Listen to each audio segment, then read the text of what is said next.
Is it Filthy Friday? Filthy Friday. The word of the day is... ChiCken. Yeah. Filthy?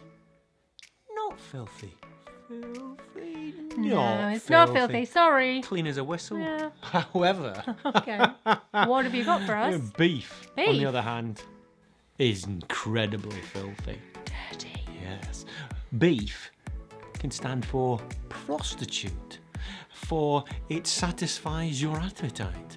Yes, and in Measure for Measure, this is said, she hath eaten all her beef, and now she is in the top. So either they've thrown in a good sirloin into the bath, or the prostitute has been served up for the pleasure, And she's eaten all of it.